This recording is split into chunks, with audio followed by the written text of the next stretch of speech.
আব্দুর রহিম, এই নিয়ে তোর 7 দিনের মজুরি। তোর সাথে আর কোনো লেনাদেনা নেই। কাল থেকে নতুন করে হাজিরা শুরু হবে। এখানে পুরো 7 দিনের মজুরি দিয়ে দিলাম, ঠিক আছে? কাল সকাল সকাল চলে আসিস। আচ্ছা ঠিক আছে মহাজন, আপনি কোনো চিন্তা করবেন না, আমি সকাল সকালই চলে আসবো।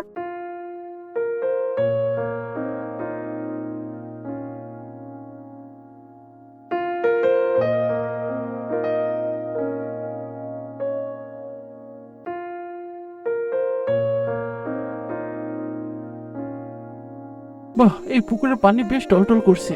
আমি বরং এখান থেকে গোসলটা সেরে যাই, বাড়িতে গিয়ে শুধু খেয়ে শুয়ে পড়বো।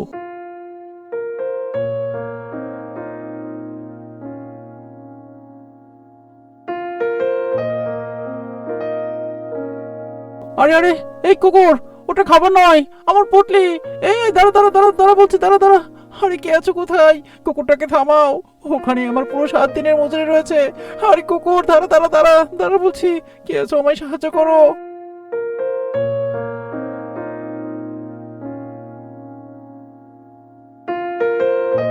কি বলছেন ভাই? কুকুরটা তো এদিক দিয়ে গেল।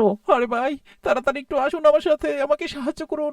ওই কুকুর আমার পুরো 7 দিনের মজুরি নিয়ে গেছে ভাই। দয়া করে আমাকে সাহায্য করুন। আসুন, কুকুরটাকে একটু ধরুন। আসুন ভাই, একটু আসুন। এই তোর সবাই চল তো, কুকুরটাকে ধরতে হবে। ধর ধর ধর ধর ধর ধর ধর ধর ধর ধর কুকুরটাকে ধর ধর।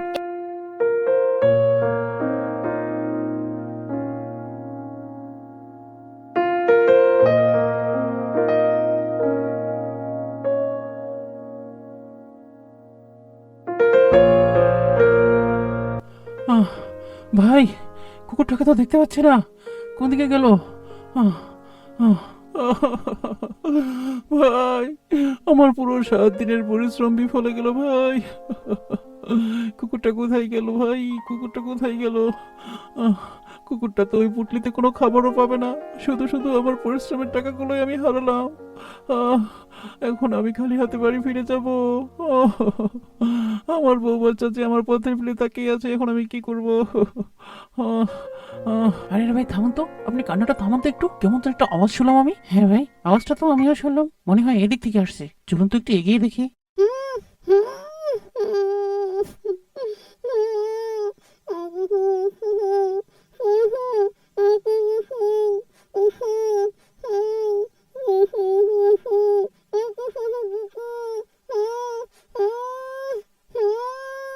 আরে কি আপনি? আর আপনার এই অবস্থা কেন? আর এই লোকটাই বা কে? মনে হয় মরে গেছে। এখানে কি হয়েছে?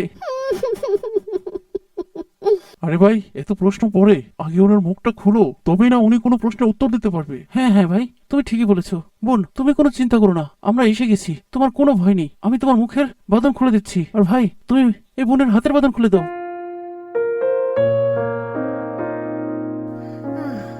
পানি, পানি, আমাকে একটু পানি দিন।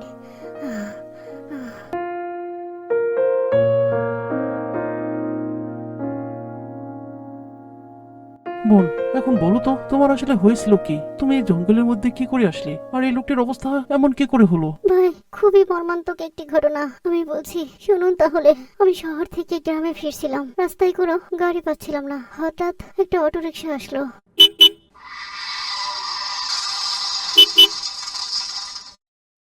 আসসালামু আলাইকুম আপা, কোথায় যাবেন? ওয়ালাইকুম আসসালাম রহমতুল্লাহ। আমি রোহিতপুর যাব ভাই। আসলে আমার বাড়ির লোক আসার কথা, কিন্তু মনে হয় ওরা আসেনি। আপনি যাবেন ওখানে? যাবো না কেন আপামনি, আমাকে কামই তো যাত্রী বহন করা।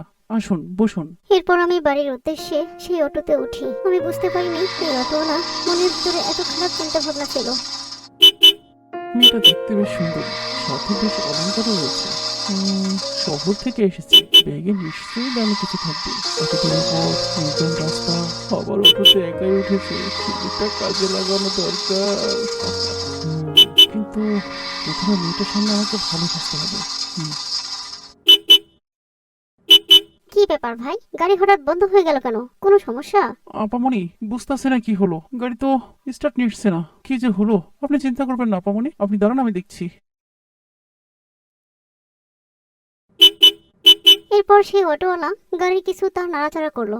সে পুনরায় গাড়ি স্টার্ট নেওয়ার চেষ্টা করলো, কিন্তু কোনোভাবেই গাড়ি আর চললো না। আপামনি, গাড়ির তার মনে হয় জ্বলে গেছে, গাড়ি আর স্টার্ট নিবে না। এটা তো নির্জন রাস্তা, এখানে সচরাচর গাড়ি পাওয়াও যায় না। তাহলে না হয় আমি আপনাকে অন্য একটা গাড়িতে তুলে দিতাম। কি যে করি।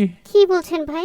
এখন কি হবে তাহলে? আমি মেয়ে মানুষ, এই নির্জন রাস্তা দিয়ে একা একা হেঁটে যাব? আপামনি, আপনি কোনো চিন্তা করবেন না, আপনি আস্তে আস্তে হাঁটুন, আমি আপনাকে এগিয়ে দিয়ে আসছি। এখান থেকে একটু হাঁটলেই মেইন রাস্তা পেয়ে যাবেন। সেখান থেকে না হয় একটা গাড়িতে উঠে যাবেন, আমি আপনাকে মেইন রাস্তা অব্দি এগিয়ে দিয়ে আসি। আপনাকে অসংখ্য ধন্যবাদ ভাই। অন্য কেউ হলে হয়তো আমাকে একাই ছেড়ে দিত। আপনি খুব ভালো মানুষ। চলুন তাহলে। এরপর আমি সেই অটোওয়ালার সাথে হেঁটে হেঁটে যাচ্ছিলাম। কিছু দূর যাওয়াতেই যখন এই জঙ্গলের মাথার রাস্তায় আসলাম, তখনই হঠাৎ সেই অটোওয়ালা আমার মুখ চেপে ধরলো আর আমাকে টেনে হিঁচড়ে এই জঙ্গলের মধ্যে এনে বেঁধে ফেললো। আমি অনেক চেঁচামেচি করার চেষ্টা করেছি, কিন্তু আমার মুখ এমন ভাবে চেপে ধরেছিল আমার চিৎকার কেউ শুনতে পায়নি। তাছাড়া আশেপাশে তখন কেউ ছিল না। তারপর কি হলো বোন? তারপর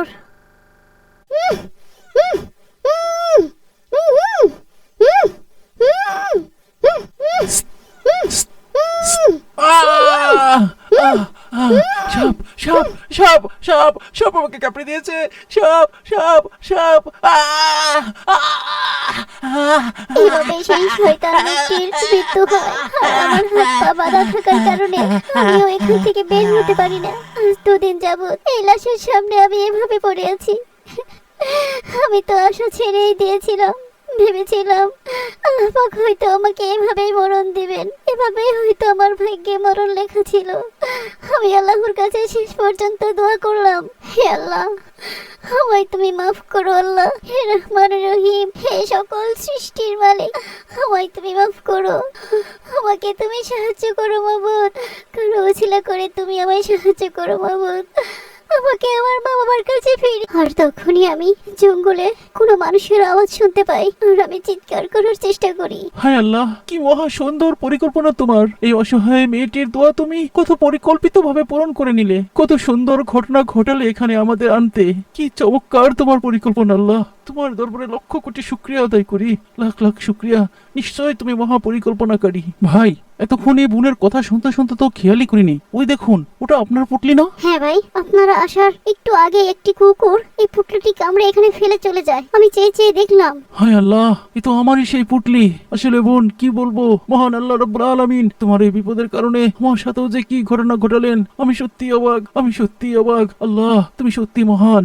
ভাই, এখানে আসার পিছনে আপনাদের সাথে কি ঘটেছিল আমি জানতে চাই ভাই। বোন, আমি একজন সামান্য দিনমজুর। আমি প্রত্যেক সপ্তাহে একবার করে আমার মজুরি নেই। আজ আমার মহাজন আমাকে পুরো সপ্তাহের মজুরি একসাথে দিয়েছে। সেই মজুরি নিয়ে আমি বাড়ি ফিরছিলাম। আমি খুব ক্লান্ত ছিলাম। আমি একটি পুকুরের পাড় দিয়ে যাচ্ছিলাম। এরপর আমার এই টাকার পুটলিটি আমি পুকুরের পাড়ে রেখে সেই পুকুরে গোসল করতে নামি। আর তখনই কোথা থেকে একটি কুকুর এসে আমার এই পুটলিটাকে খাবারের পুটলি ভেবে হয়তো কামড় দিয়ে ছুটে যায়। আমি দৌড়াতে থাকি। আমার সাথে সাথে আমার এই ভাইরাও আমার এই পুটলিটা উদ্ধার করার জন্য দৌড়াতে থাকে। আমার সেই কষ্টের পরিশ্রমের পুটলিটি উদ্ধার করতে আমি দৌড়াতে দৌড়াতে এই জঙ্গলে চলে আসি, কুকুরের পেছন পেছন। আসলে এটা যে তোমাকে তোমার পরিবারের কাছে ফিরিয়ে দেওয়ার উদ্দেশ্য ছিল মহান আল্লাহ রাব্বুল আলামিনের। আল্লাহ পাক কত সুন্দর পরিকল্পনাকারী। আমি সাময়িকভাবে খুব দুঃখ প্রকাশ করতেছিলাম। আমি খেটে খাওয়া মানুষ, অথচ আমার পুটলিটি আমি হারিয়ে ফেললাম। কিন্তু আমরা তো বুঝতেই পারিনি আমাদের এই ঘটনার পিছনে তোমার এত বড় ঘটনা লুকানো ছিল। আল্লাহ, সত্যিই তুমি মহান। সম্মানিত দর্শক, আমাদের এই গল্পটি আপনাদের কাছে ভালো লাগলে অবশ্যই একটি লাইক করুন এবং কমেন্টে আপনাদের মতামত জানান। অতি শীঘ্রই আরো একটি নতুন গল্প নিয়ে আপনাদের সামনে হাজির হব ইনশাআল্লাহ। আল্লাহ পাক আপনাদের সকলকে ভালো রাখুন, সুস্থ রাখুন।